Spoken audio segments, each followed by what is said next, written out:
telling you, there was 2 movies I refused to watch. Yeah. Do the Right Thing? Yeah. No. Harlem Nights. Delirious. Oh. What is it? It was in Delirious. It was? Yes. Yeah. They cut it out. Delirious. Oh, okay. Oh, fuck, that's killer. I would not see him, and then I took a sociology class, and they made me watch Do the Right Thing, and I fell in love with it. Yeah. I haven't seen it. And then the other one, Harlem Nights, I refused. I haven't seen that one either. It's just going to be a bunch of black guys fucking talking shit. I'm going to relate. And oh my God, Yeah. it's a fucking masterpiece. Richard Pryor's great. Yeah. Eddie Murphy's great. Yeah. The chick is great. I mean, it's a fucking great movie. Red Fox is fucking killer. Yeah. But no, I wouldn't watch those fucking movies at all. I'm not watching that shit. Do the Right Thing. It comes on once a month, and I watch it. Yeah. If I get home, Danny Aiello, John Turturro. Yeah. It had a great. It's a good cast, yeah. It's a great cast. Wait, not to be boring, but where'd you grow up? North Bergen, New Jersey. Okay. But I had a lot of action in New York City. Like when I was growing up, I was right next to New York City. Yeah. So I was there half the day. Right. So to get drugs, you got to go to all those fucking crazy spots, and you just can't get drugs. You got to buy a slice of pizza and park the car. Right. So I got to see all those places in Brooklyn and the Bronx. And Yeah. so when I watched Do the Right Thing, it just taught me how, where I came from, it's 19 different nationalities talking about one another. But at the end of the day, they make it work. Yeah. That's what Do the Right Thing's about. About a black guy going into a liquor store that's owned by a Korean. Yeah. And he tells him, I want batteries, and the guy can't pronounce batteries, Right. so he goofs on him. But at the end of the day, everybody gets along, you know. I was in shock when you said you were from Montclair. Yeah. I know. Mom, dad, everybody? Yeah. Well, my mom is from Newark, and then my dad's from Queens. Damn. Yeah. And how they end up in Montclair?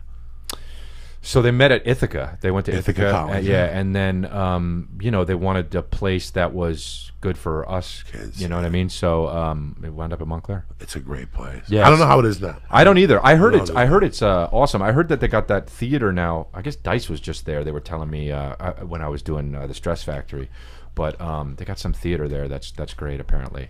But it's Montclair, Upper Montclair. They got fucking great houses, man. You can, I don't know. Back then you can get them for a price, but now I don't know. No, you're in no fucking. Yeah, probably not. I used to play flag football out there.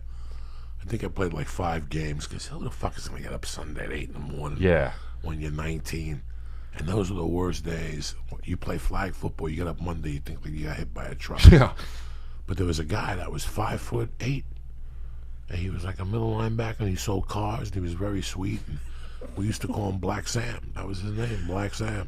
Turned out he was Sam fucking Mills. He ended up playing for the New Orleans Saints, and he ended up being the smallest linebacker of fucking all time. 5'8". That's hilarious. Middle linebacker. Dude, that's crazy. Crazy. We were playing flag football with him. He's Wow. like us. That's funny. Did you have a flag football? Where did you play flag football? There was something in Montclair, like a stadium, and there'd be 4 games at once, like a park.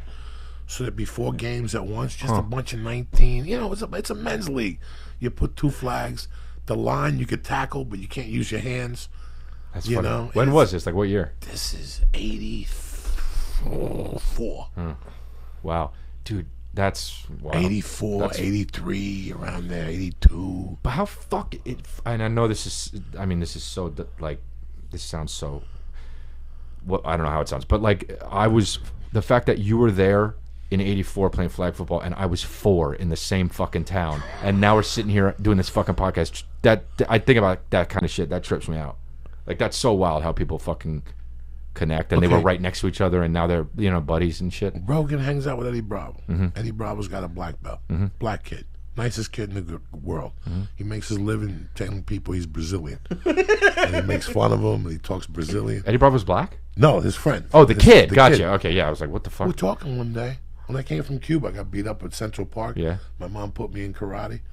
His father was my karate teacher. No, that's fucking. That's 50 fucking years ago. I'm 54. That's insane. That's 50 How do you fucking even years. figure that out? We just started talking. And Wow. He goes, well, how did you get into jiu-jitsu? Yeah. My father was a karate teacher. Really? Where? New York City? Where?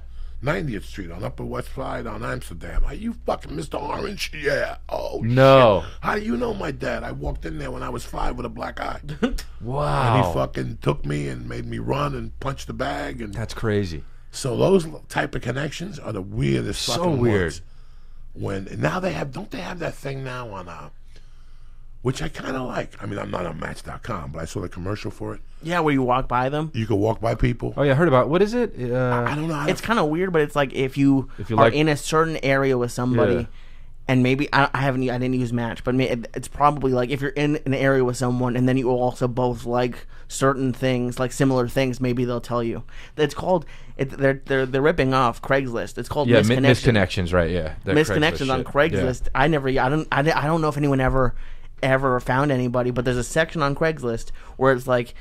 Yeah, people have definitely been killed on it. You were sure. in Starbucks today wearing Yeah. a yellow hat, and I wish I said hi. Yeah, but and people have met on that for sure, though. Have they But really? Yeah, because that was like a big thing. Like, what was it, like, I don't know, 8 years ago, 9 years ago, where people were making fun of Yeah, before the social media came out, yeah. really. Yeah. So what made you get to stand up at the age of 25? Yeah. Why so late? Well, okay, I think it's this. Like, I always wanted to do it. That was always the goal. But I just figured, and this is really stupid now that I am a stand-up. I know this. But, like, I figured, like, it's so hard. Like, I was like, why don't I get credits first? And then this way, stand-up will be easier, which is literally the worst fucking person on stage did that. And so, so I just worked to try and get jobs as an actor. I wasn't getting dick. So at a loss, I was like, all right, fuck it. I'm not getting any younger. I might as well start stand up now. And then I was like one show in, I was like, oh my God, I wanted to do this. I want to do this forever. So weird. But and I wanted to do it forever, but also I started when I was 25. Like, how old were you when you started?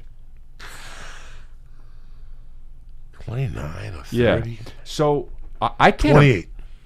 So I can't imagine starting earlier than 25 because, like, I mean, these guys like Chappelle and like Bill Hicks and all, they started when they were 15. It's like, I don't know what the fuck I would have even talked about. How crazy is that? I used to go to Washington Square Park on Sunday to get Valiums, and I would go to McSorley's Ale House, and I would stare from McSorley's. I could see the circle around Charlie Barnett and Dave Chappelle as a kid. Wow. I told Dave that, like, Really? 20 years ago when I first met him. I go, Dave, I used to watch fucking Charlie Barnett till this day is one of my fucking comedy. The guy that he studied. Yeah, no, I know who he is. Yeah. He was, when he was on Miami Vice, I thought he was fucking hilarious.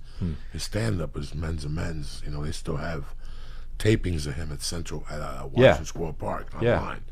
And it was pretty funny, just the fact to go to a park and do that shit and run around and talk to different people. So Chappelle used to do that? Chappelle would be there opening up for Charlie Barnett as a 14 or 15-year-old or something. That's fucking crazy. Now, did I know he was Dave Chappelle at the time? Not a fucking clue. Right. We're going in like fucking Marines, you understand me? Welcome to church, motherfucker.